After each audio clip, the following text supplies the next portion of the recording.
रहम कयो, इन्हनि ते ॾंडो खयो वञे त जीअं ग़रीब मिसकिननि खे ऐं यूटिलिटी स्टोरनि ते वञ, उते रश लॻी पई आहे। जे आहे त गिह कोन्हे त खंडु कान्हे, गिह आहे त खंडु कान्हे।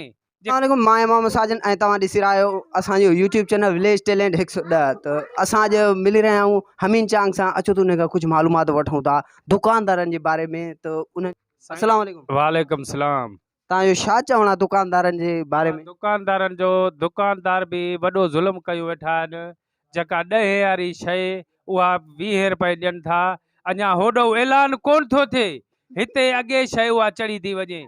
जे लहे थी त ब्लैक ते था हलाइनि, चए असां वटि गिह न आहे, खंडु न आहे। ओॾो गुदाम भरिया पिया आहिनि।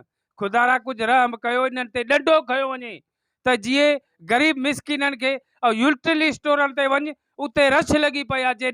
जे आहे त गिह कोन्हे त खंडु कान्हे, गिह आहे त खंडु कान्हे, जे खंडु आहे त गिह कोन्हे। ख़ुदा कुझु रहम कयो, इन्हनि ते ॾंडो खयो वञे। तव्हां इहो कंहिंखे चवणु चाहींदो त इन्हनि ते थोरो हथु हल्को करो? सैयद मुराद अली शाह खे अपील था कयूं त इन्हनि ते ॾंडो खणे ऐं दुकानदारनि ते नाजाइज़ जेके असां कहूं वठी रहिया आहिनि उन्हनि ते ॾंडो खयो वञे। ऐं यूटिलिटी जे बारे में तव्हांजो छा चवणु आहे?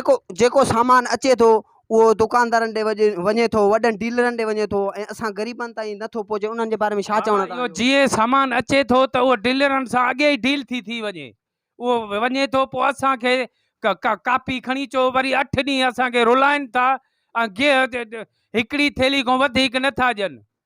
खंडु किलो वठो, गिह जो किलो वठो। इहो असांजो दोस्त हमीन चांग जंहिं तव्हांखे कुझु मालूमात ॾिनी त यूटिलिटी में सौदो अचे थो, असांखे नथो मिले, दुकानदार रहम नथा कनि। ठीकु आहे दोस्तों, उमेदु कंदासीं तव्हांखे वीडियो असां ज़रूरु पसंदि आयो हूंदो ऐं असांजो यूट्यूब चैनल सब्सक्राइब कजो जे अगरि तव्हांखे वीडियो पसंदि अचे। ठीकु आहे, मिलंदासीं नेक्स्ट वीडियो में।